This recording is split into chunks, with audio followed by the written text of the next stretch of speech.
वेगळा आहे.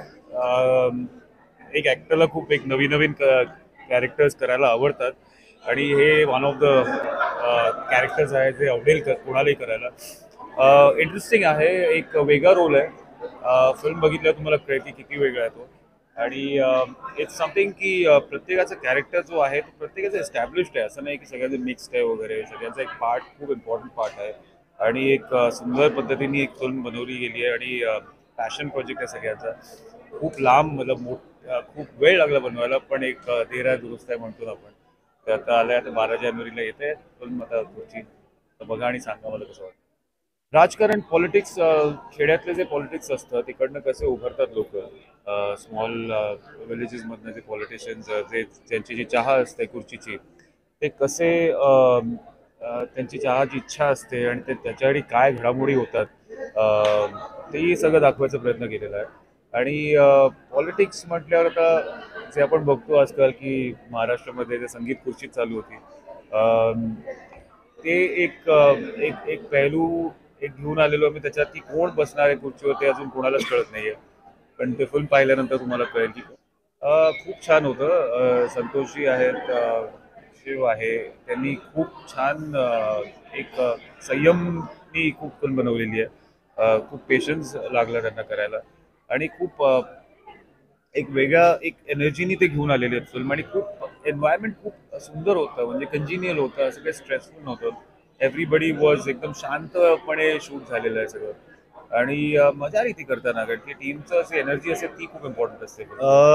सोनं म्हणजे मला ते सोनं घातलंय ते म्हणजे लिटरली आम्ही ऍक्च्युली पॉलिटिशियन कमी आणि पॉप्युलरी जास्ती वाटतोय.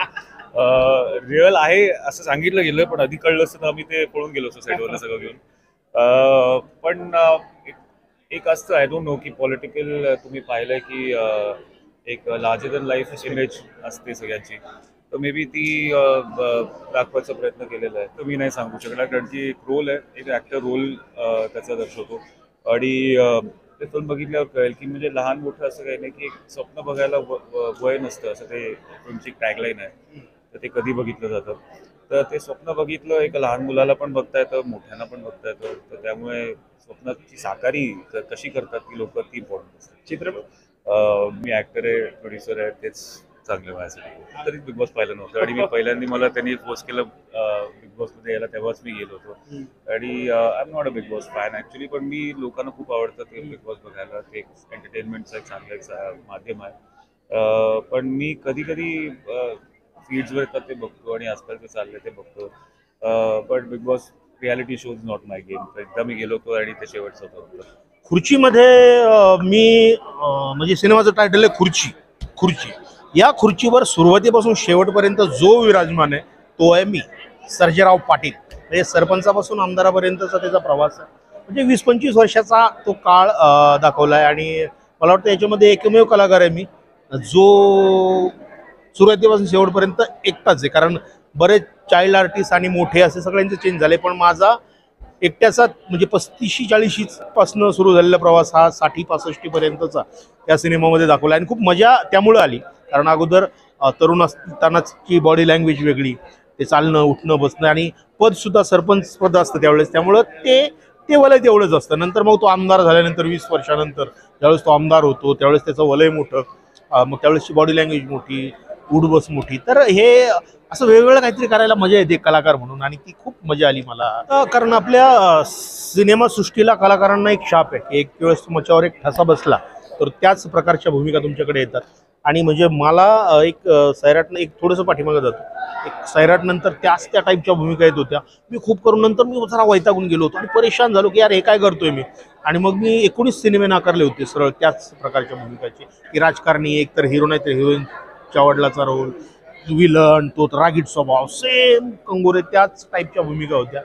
मग काही सिनियर कलाकारांशी बोलणं झालं तर ते म्हटले की तू ना इथं या ठिकाणापर्यंत पोहोचण्यासाठी जेवढी वर्ष घातली असतो, 12-14 वर्ष जी घातली आहेस ते आठव, त्याचं फलित आहे हे. कारण तू नाही केलं तरी कुठेतरी दुसरा तो रोल करणारच आहे ना. तर त्यामुळं तुला असं नाकारू नकोस. तू नाकारलास तर दुसरा कोणी तरी बरं तो इस्टॅब्लिश होईल. इस्टॅब्लिश झाला की मग त्याच्याकडे त्या प्रकारच्या भूमिका येतील, मग तुला ते वाईट वाटेल. मग मी विचार केला खरंच आहे, तर मी कलाकार म्हणून त्यातली त्यात वेगवेगळे कंगोरे शोधण्याचा प्रयत्न करतो, की त्यातली त्यात वेगळं काय करता येईल ते करण्याचा प्रयत्न करतो.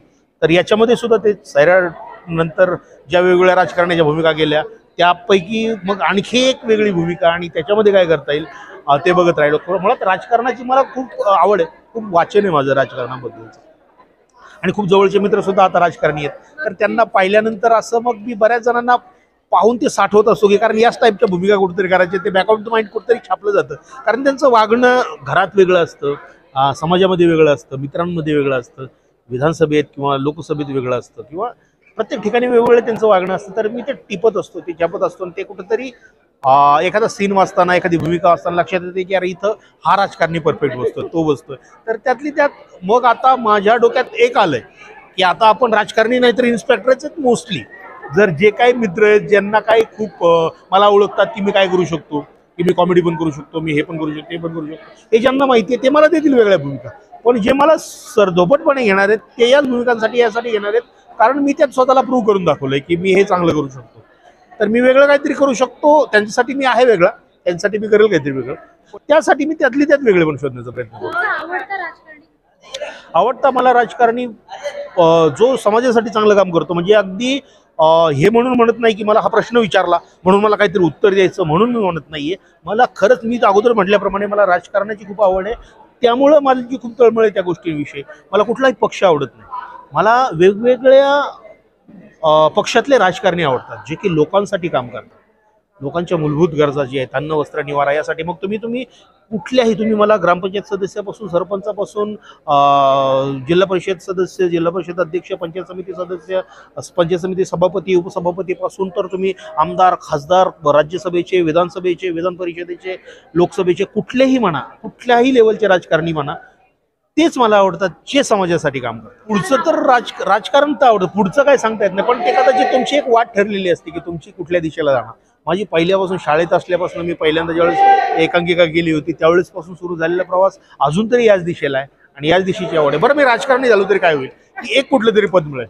इथं मी आतापर्यंत म्हणजे खासदार झालोय, मंत्री झालोय, आमदार झालोय, ग्रामपंचायत सदस्य झालोय, नगरसेवक, सगळे झालोय पद.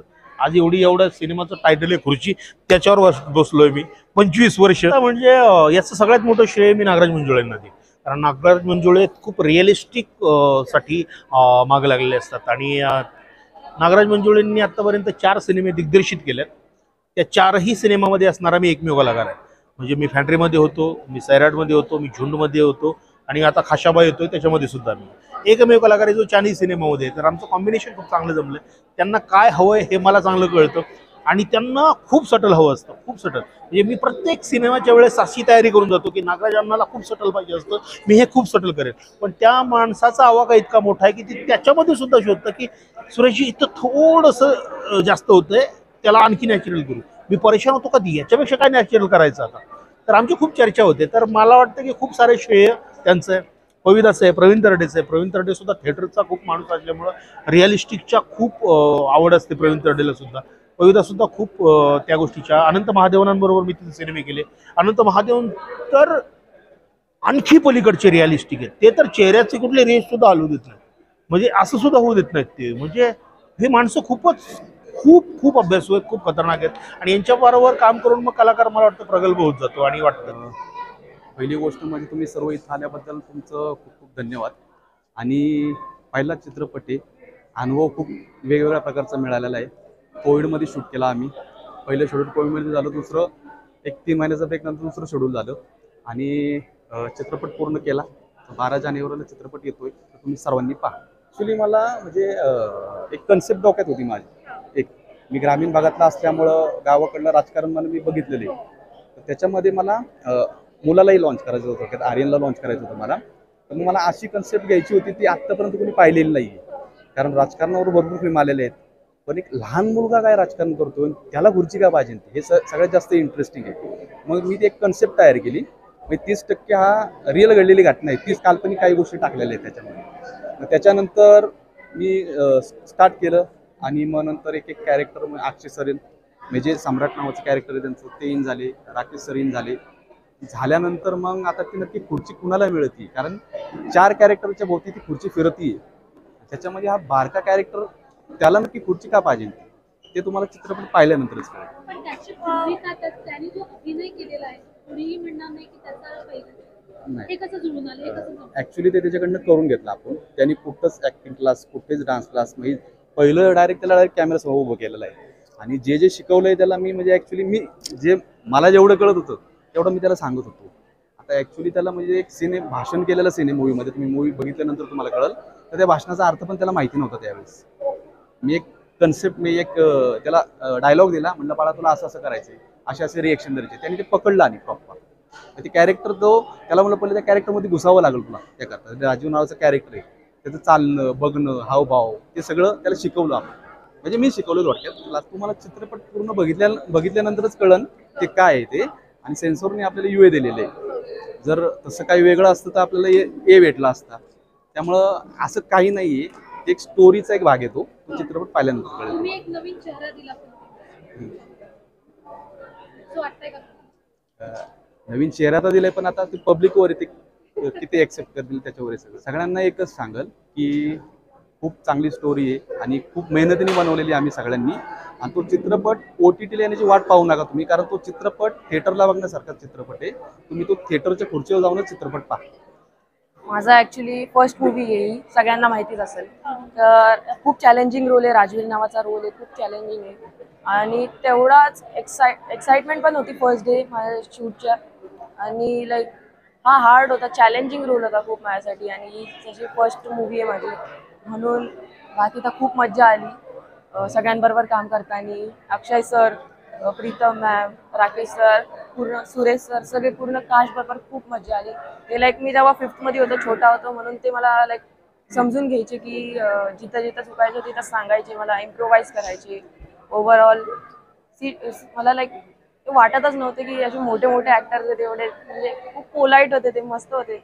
आणि मजा आली सगळ्यांबरोबर. हे माझं फर्स्ट टाइम होतं आहे, मी कुठंच शिकलो नाहीये. म्हणजे वर्कशॉप पण नव्हतं माझं. म्हणजे थोडं मी अजून लाईक शूटच्या आधी मी फक्त स्क्रिप्टवर प्रॅक्टिस करत होतो घरी.